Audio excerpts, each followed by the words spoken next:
Have you ever heard of the name Esther in the Bible? The girl who went from being shy to becoming a courageous queen? The book of Esther is a special story for two reasons, along with the book of Ruth. It is one of only two books in the Bible named after women, along with the Song of Songs. These are also the only two books that do not directly mention the name of God. Because of these reasons, many people struggle to understand it deeply, even though it is an emotionally moving story. But the question is, why is this story included in the Bible? What is the purpose of us reading it? What lessons can we learn from it? How is it written? Let's answer these questions together in this video. And I believe that after watching this video, you will want to begin a new journey toward eternal salvation, toward Jesus Christ. So right now, leave a comment below. I accept Jesus Christ as the one and only Savior of my life to spread this message to others. During the period of exile of the Jewish people, Esther is one of the few books in the Bible that takes place entirely outside of the Promised Land. The book of Esther, along with the book of Ezekiel and the book of Daniel, was written during this time, although Esther was written later than the other two books. These texts explain how the Jewish people behaved when living among non-Christians, so they can be valuable references for how Christian believers should behave in non-Christian communities. During this time, the alliance between the Medes and Persians succeeded in defeating Babylon. God did not force the Jews to return to the land he had promised them. Esther is introduced to us as an orphan, having lost both her father and mother, and was raised by her older cousin Mordecai, who lived in Susa. We can see in Esther chapter 2, verses 1 to 18, why many consider Esther, also known as Hadassah, to be a shy, gentle, and lovely woman who was beloved and accepted by everyone. The story begins with a lavish banquet in the palace of King Ahasuerus, also known as King Xerxes. After drinking wine, the king commanded his wife, Queen Vashti, to dance before everyone so they could admire her beauty. The king, drunk, ordered his attendants to bring Queen Vashti, who was hosting a separate banquet for women, because he wanted to show off her beauty to all. The king insisted that she join the feast, but Vashti refused, which made King Xerxes very angry. After consulting with his advisors, the king was advised that Vashti's actions would set a bad example for women in the kingdom. Therefore, they suggested that Vashti be deposed as queen through a royal decree and that it be publicly announced throughout the empire. The king acted quickly and turned the advisor's proposal into law, ordering that the decree be published in every province and in the language of each nation. Later, when King Xerxes' anger had subsided, he remembered Vashti and what she had done. After the decree was issued, the king's attendants suggested seeking beautiful, young, virgin girls for the king. The king would appoint officials throughout the provinces of his kingdom to bring these girls to the harem in the palace of Susa, where they would be cared for under the supervision of Haggai, the king's eunuch, who was in charge of the women. They would be pampered for beauty treatments. Then, the girl who pleased the king would become queen in place of Vashti. This proposal pleased the king, and he agreed. At that time, in the palace of Susa, there was a Jew named Mordecai from the tribe of Benjamin, the son of Jair, the grandson of Shimei, the great-grandson of Kish, who had been exiled from Jerusalem by King Nebuchadnezzar of Babylon, along with those taken captive during the exile of King Jehoiakim, the king of Judah. Mordecai had a cousin named Hadassah, whom he had raised because she had no parents. This young woman, also known as Esther, was beautiful and charming. Mordecai adopted Esther as his daughter when her parents passed away. When the king's decree was issued, many young girls were brought to the palace of Susa and were cared for under the supervision of Haggai. Esther was also brought to the king's palace and entrusted to Haggai, the keeper of the harem. Esther pleased Haggai and quickly gained his favor. Haggai gave her beauty treatments and special food. He also appointed 7 selected maidens from the king's palace to serve Esther and moved her with her attendants to the best area of the harem. Esther did not reveal her nationality or family background because Mordecai had forbidden her to do so. Every day, Mordecai would pass by the area near the harem to see how Esther was and what was happening with her. Before a girl could meet King Xerxes, she had to undergo 12 months of beauty treatments as required by the king, 6 months with oil of myrrh, and 6 months with perfumes and cosmetics. After completing this, the girl would be brought to the king. Whatever she desired was provided to her when she entered the harem to go to the king's palace. At night, she would go there, and the next morning, she would return to another part of the harem under the supervision of Saskas, the king's eunuch, who was in charge of the concubines. She would only return to the king if he was pleased with her and called her by name. When it was Esther's turn, the girl whom Mordecai had adopted, the daughter of his uncle Abihail, she asked for nothing except what Haggai, the king's eunuch who managed the harem, suggested. Esther won the favor of everyone. She was brought to King Xerxes in the 10th month, the month of Tevath, in the 7th year of his reign. At that time, the king was more taken with Esther than with any other woman, and she gained his affection and approval more than all the other maidens. Therefore, the king placed a crown on her head and made her queen in place of Vashti. The king held a great banquet, Esther's banquet, for all his nobles and officials, declaring a holiday throughout all the provinces and giving gifts generously. Esther was gentle, listened to those who guided her, and she was very beautiful. One day, while on duty, Mordecai overheard two eunuchs plotting to assassinate the king. He informed Esther, and she reported it to the king. The king apprehended the culprits and punished them. However, she soon faced a terrifying truth about a man who hated her people so much that he sought to exterminate them from the earth. Unfortunately, this man had enough power and connections to carry out his brutal threats. After these events, King Xerxes honored Haman, the son of Hammedatha the Agagite, promoting him and granting him a higher honorary position than all the other nobles. All the royal officials at the palace gate bowed down and paid homage to Haman, as the king had commanded. However, Mordecai did not bow down or pay homage to Haman.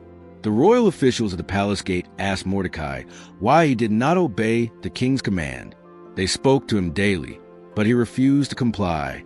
So they reported this to Haman to see whether Mordecai's actions would be tolerated, since he had said that he was a Jew. Reflecting on Mordecai's actions, we are amazed at how he could be so steadfast and refuse to bow down before the wicked man who sought to annihilate his people.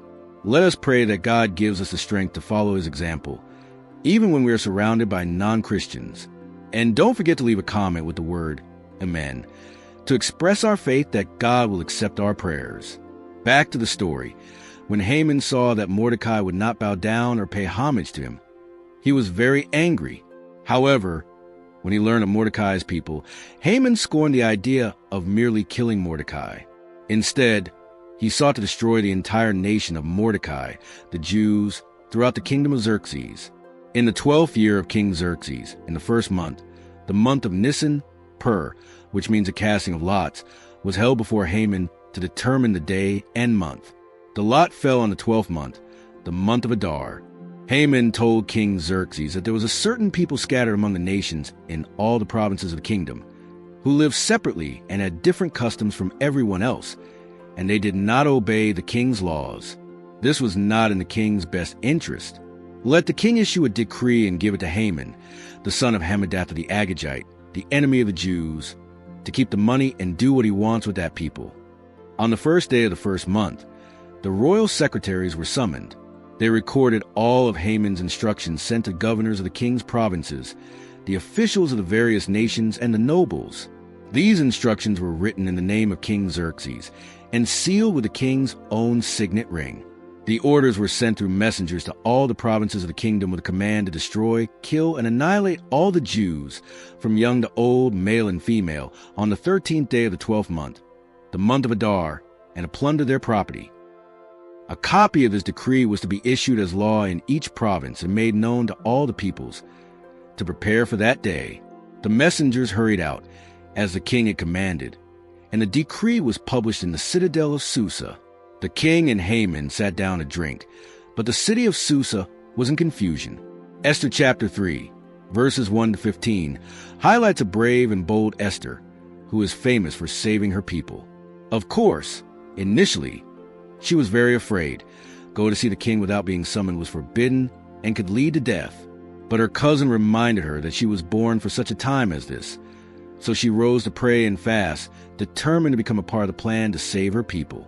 In the end, she found the courage to speak up using her influence in a positive way.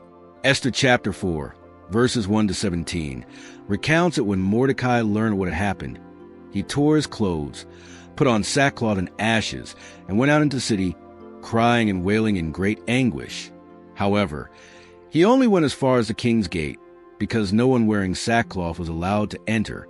In every province where the king's decree and command reached, there was great mourning among the Jews, with fasting, weeping, and wailing. Many lay in sackcloth and ashes. When Esther's eunuchs and maids came to tell her about Mordecai, she was greatly distressed. She sent clothes for Mordecai to wear, but he refused to accept them. Esther called for Hark, one of the king's eunuchs who attended her, and instructed him to find out what was troubling Mordecai. Hark went out to Mordecai in the city square, in front of the king's gate. Mordecai told him everything that had happened, including the exact amount of money Haman had promised to pay into the royal treasury to destroy the Jews. He also gave Hark a copy of the decree to annihilate the Jews that Haman had issued in Susa to deliver to Esther and explain to her. Mordecai asked Esther to go to the king to seek mercy and intervene on behalf of her people. Hark returned and relayed Mordecai's words to Esther. Esther instructed him to reply to Mordecai that all the king's officials and the people of the provinces knew that anyone who approached the king in the inner court without being summoned would be put to death, unless the king extended a golden scepter to them to save their life. But it had been 30 days since the last time the king had called her. When Mordecai received Esther's response, he sent back this answer: "Do not think that because you are in the king's house you alone of all the Jews will escape. For if you remain silent at this time, relief and deliverance for the Jews will arise from another place, but you and your father's family will perish. And who knows but that you have come to your royal position for such a time as this?" Esther 4, verses 13 to 14. Esther made a decision and sent this reply to Mordecai: "Go, gather together all the Jews who are in Susa and fast for me. Do not eat or drink for 3 days, night or day. I and my attendants will fast as you do. When this is done, I will go to the king, even though it is against the law. And if I perish, I perish." Esther 4, verse 16. Although the danger was great and clear, considering the strictness of the law and the king's mood swings, as well as the cruelty he had shown to his previous queen, Vashti, Esther did not neglect her duty to God and his people. She decided to go to the king and would entrust her life to God's providence, trusting that he would protect and help her. In difficult times, a Christian should not have a pessimistic view, but should have an optimistic one, especially when approaching the throne of God to receive grace and help in times of need. The concept of fate is a mistaken way of thinking in such situations. We can approach God with confidence and boldness, for the scepter of God's forgiveness was extended to us on the hill of Golgotha. Therefore, let us draw near to the throne of grace, so that we may receive mercy and find grace to help in time of need. If you find this meaningful, don't hesitate to leave a like, share the video, and subscribe to the channel, so I am motivated to share more valuable Bible insights with you. This was surprising for someone as cautious as Esther, but because God was with her, he granted grace instead of judgment, and she saved her people in a way that has never been forgotten. Esther chapter 5, verses 1 to 5, recounts that on the 3rd day, Esther put on her royal attire and stood in the court of the palace, opposite the king's room. The king was sitting on his royal throne in the hall, facing the entrance. When the king saw Queen Esther standing in the court, he was pleased with her and extended the golden scepter to her. Esther approached and touched the tip of the scepter. The king asked, "What is it, Queen Esther? What is your request? Even up to half the kingdom. It will be given to you if that is what you desire." Esther replied, "Let the king and Haman come today to a banquet I have prepared for king." She did this discreetly, so that Haman would not know her plan until it was too late, when all his efforts would backfire and he would face the consequences. Esther only invited the king and the most important person to the king, Haman, to the feast. This is the 4th banquet in the book of Esther. During the meal, the king tried to understand what the queen desired, but once again, Esther delayed, requesting that the king and Haman return the next day for another banquet. Then she would express her wish. People have different thoughts about why Esther planned 2 feasts before making her formal request. One reason could be that she needed more time to regain the king's favor after losing his affection. The second reason might be that she felt lacking in courage on both occasions. The third reason could be that she wanted to build suspense, making the king feel that her request was more important than a passing moment of anger.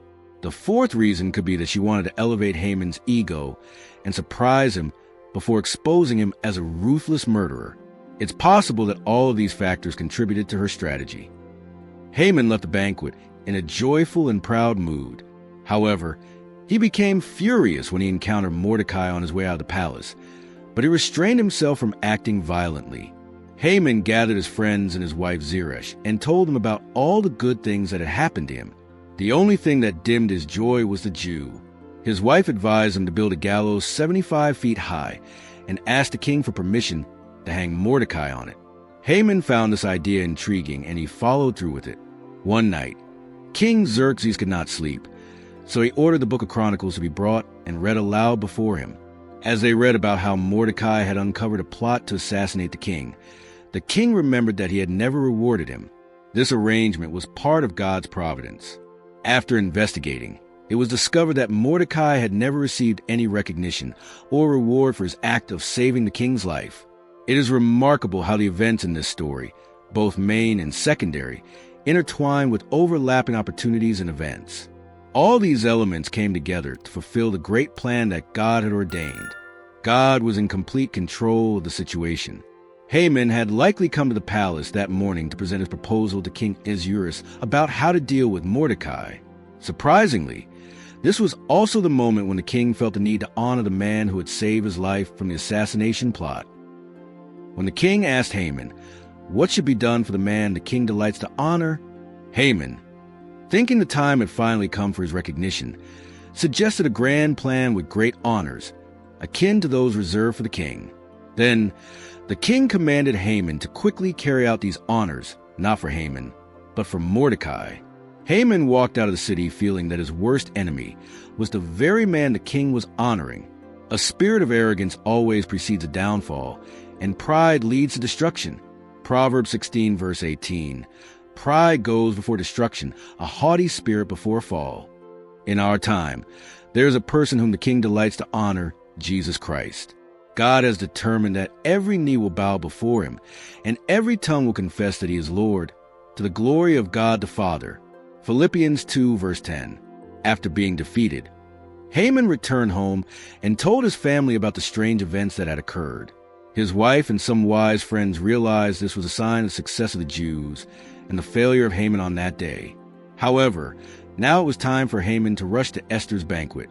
The king and Haman attended Queen Esther's banquet on the second day, and while they were drinking wine, the king asked Queen Esther, "What is your request? It will be given to you, and your request will be granted, even if it is half of the kingdom." Then Queen Esther answered, "If I have found favor with you, your majesty, and if it pleases you, grant me my life, this is my petition, and spare my people, this is my request. For I and my people have been sold to be destroyed, killed, and annihilated. If we had merely been sold as male and female slaves, I would have kept quiet, because no such distress would justify disturbing the king." Esther 7, verses 3-4. King Xerxes asked Queen Esther, "Who is he, and where is he, the man who has done this?" Esther replied, "The adversary and enemy is this wicked Haman." At that moment, Haman was terrified in the presence of the king and queen. The king rose in anger, left his wine, and went out into the garden of the palace. Haman, realizing that the king had decided his fate, stayed behind to beg Queen Esther for his life. When the king returned from the garden into the banquet hall, Haman was falling on the couch where Esther was reclining. The king exclaimed, "Will you even assault the queen while she is with me in the house?" As soon as the king spoke, they covered Haman's face. Then Arbona, one of the king's eunuchs, said, "There's a gallows standing at Haman's house, 75 feet high, which he made for Mordecai, who spoke up to save the king." The king said, "Hang him on it." So they hanged Haman on the gallows he had prepared for Mordecai. Then the king's anger subsided. Esther was granted Haman's estate, and Mordecai took Haman's position. Haman was no more, but his wicked plot was not yet over. Once again, Esther appeared before the king, this time uninvited, but she did not care for her life and pleaded with tears for her people. The scepter of grace was once again extended to her. She begged the king to revoke the first decree. However, no decree, even one signed and sealed by a Persian king, could be changed according to Persian law. Nevertheless, after recalling what the king had done for her, he allowed her and Mordecai to write a decree to counter the first one. The messengers were summoned, and Mordecai issued a decree granting the Jews the right to live and be protected. This new law was swiftly carried to the farthest regions of the kingdom on royal horses. After removing his sackcloth, Mordecai left the palace in royal garments. The Jews were filled with joy when they heard about the sudden change in their situation. Meanwhile, the rest of the people were filled with fear, not wanting to be counted among the enemies of the Jews. Many foreigners converted to Judaism at that time. When the fateful day arrived, the Jews gathered in their areas and destroyed their enemies.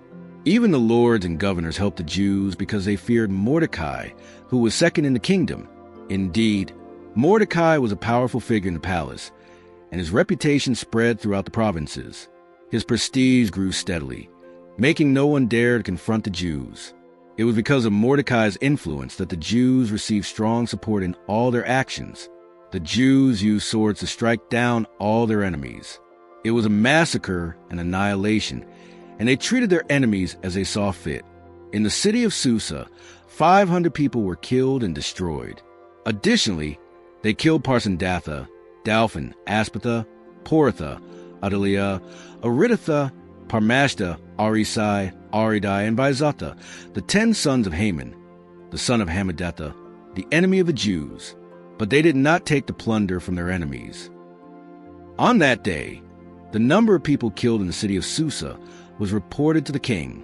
The king said to Queen Esther, "In the city of Susa, the Jews have killed and destroyed 500 people, along with the 10 sons of Haman. What have they done in the other provinces of the kingdom? What is your request? It will be granted to you. If you want anything more, it will be given." Esther replied, "If it pleases the king, let the Jews in Susa also be allowed to do tomorrow what was done today, and let the 10 sons of Haman be hanged on the gallows." The king gave the order, and the decree was issued in Susa, and the 10 sons of Haman were hanged. The Jews in Susa continued to gather on the 14th of Adar and killed 300 more people. However, they did not take the plunder from their enemies. The other Jews in the provinces of the kingdom also gathered together to protect themselves, living in peace without fear of their enemies. They killed 75,000 of those who hated them, but again, they did not take the plunder from their enemies. This was on the 13th of Adar. On the 14th of that month, they rested and made a day of feasting and joy. As for the Jews in Susa, they gathered on the 13th and 14th of that month. They rested on the 15th and made that day a day of feasting and joy. Therefore, the Jews in the countryside and the towns without fortifications made the 14th of Adar a day of feasting, joy, and celebration. On this day, they sent portions of food to one another. The people in the city celebrated the 15th of Adar as a holiday. They also sent portions of food to their neighbors.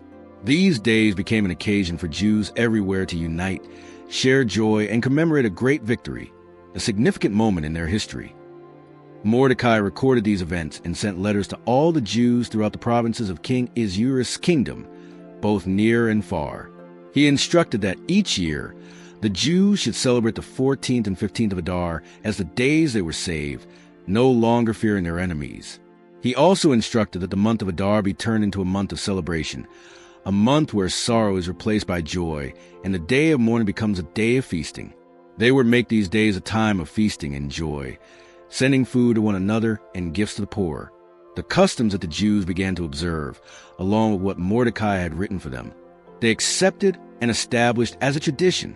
Indeed, the enemy of the Jews was Haman, the son of Hammedatha, the Agagite, who conspired to destroy the Jews, and he had cast Purah, which means lots, to eliminate and annihilate them. However, when Esther stood before the king ordered that Haman's wicked plot against the Jews be turned back upon his own head, and he and his sons were be hanged. Therefore, these days are called Purim, from the word Purah, because of what was written in this letter, and because of the events they had witnessed and what had happened to them.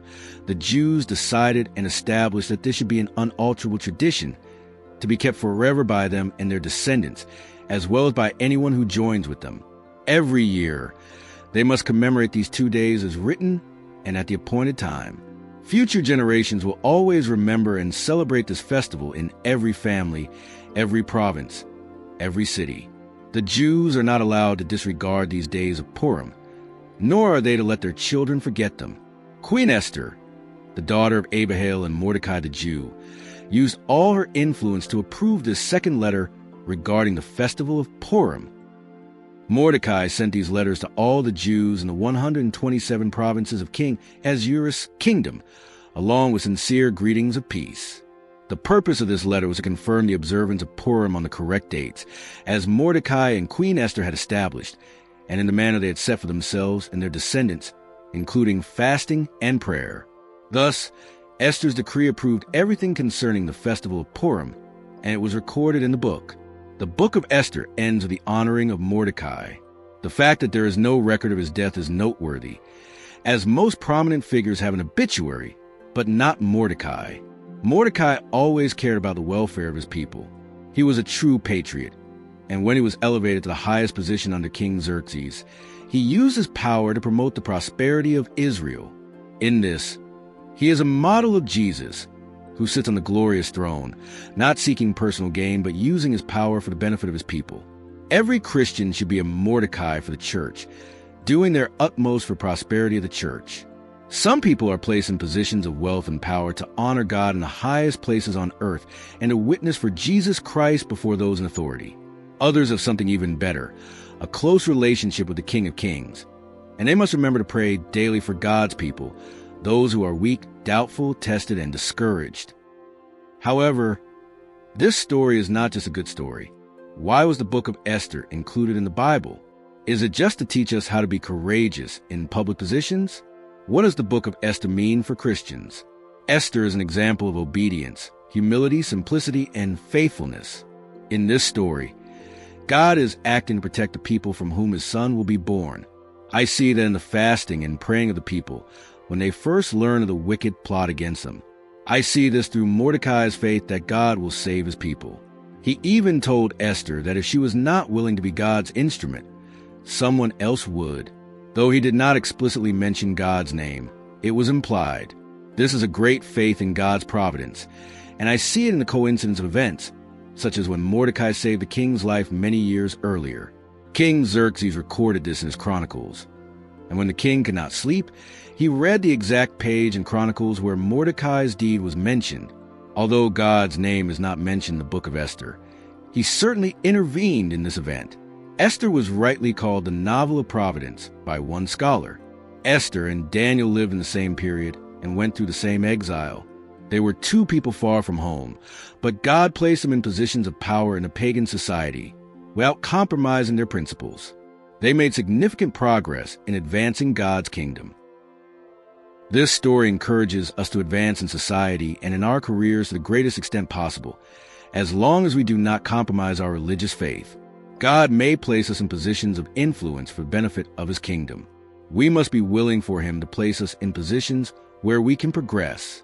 God uses individuals, and just one person can completely change everything. God uses men and women, and all of us are living in a state of exile. Christians do not belong to this world. We are strangers, for our true citizenship is in heaven. Our attachment to this world is gradually being removed as we prepare for our eternal residence in heaven. However, God can use people in the kingdoms of this world as long as they hold firm to their ideals and do not forget who they are. God can use those who are willing to be promoted but not willing to be assimilated. Christians are always pressured to integrate into society to avoid persecution, and assimilation is often seen as a safer option. However, there's a danger for Christians when they adjust their behavior to fit in with the crowd to avoid standing out and being seen as different. But God works through unique individuals, those who are not afraid to stand apart from the crowd. Both Esther and her people were ready to sacrifice their lives rather than abandon God or weaken their faith in him. God can protect his people. He protected Daniel when he was in the lion's den, as well as protected Shadrach, Meshach, and Abednego when they were thrown into the fiery furnace. Through Esther, he also protected the Jews in Susa. If anyone wants to destroy God's people, they must first destroy God. Those whom God chooses to save are always protected by him. Even if we die for him, we will live forever. One thing is certain: the church will exist forever. This world is completely under God's control. The Christian gospel is the gospel of the kingdom. Both Daniel and Esther place God's kingdom first in their service to him. This is clearly evident when we read these two books. God is a ruler of all earthly kingdoms, and he raises up and brings down those who hold power. God is a God of Israel, and only with his permission can the kings and queens of these kingdoms rule. He is the ruler of all things. There is another meaning of the word kingdom. In addition to the current kingdoms of mankind, there is the future heavenly kingdom, when God will reign over the world. God's kingdom will replace all the current kingdoms on earth. Therefore, it is important that we recognize that the work of Daniel and Esther is not complete. They demonstrated integrity while serving as leaders in a pagan empire, and as a reward, God will resurrect them to rule in the kingdom he will establish. Therefore, when Jesus returns to this world, Esther will be there with him. Instead of merely reading the Bible for its historical content, we should read the Bible as a guide for the people we may encounter in the future. We will have all eternity to learn about the great saints of God. We will reign alongside the saints of the Most High, with the Son of Man seated on the throne. All those who are faithful will be used again on this earth to share in the power of the kingdom of Christ. No matter how fearful, shy, or ashamed we may be, God can still use us to fulfill his great plans and bring salvation to others. The story of Esther takes us on a journey of courage, faith, and God's providence. It teaches us that even in the most difficult circumstances, God is always present, leading and protecting us, even when we cannot see his hand directly. Esther's life is a testament to the fact that God can use anyone, despite our weaknesses and fears, to accomplish his great purposes. When we reflect on what we've learned, we see that faith and obedience are incredibly powerful. Esther not only saved her people, but she also proved that true courage comes from trusting in God above all. Her willingness to sacrifice her life for the love of her people is a noble example of sacrifice and dedication. May we, like Esther, have the courage to face challenges, trusting that God is always in control of everything. Let us become instruments of his will, ready to act with love and justice, no matter the circumstances. Thank you for following the amazing story of Esther in the Bible. We see that, even in difficult and challenging circumstances, Esther courageously stepped forward, trusting in God's providence, and carried out a great mission for the benefit of her people. This is not just a historical story, but a profound lesson about faith, obedience, and courage. Think about your own life. Can we stand firm, even in the face of trials, just because we trust in God?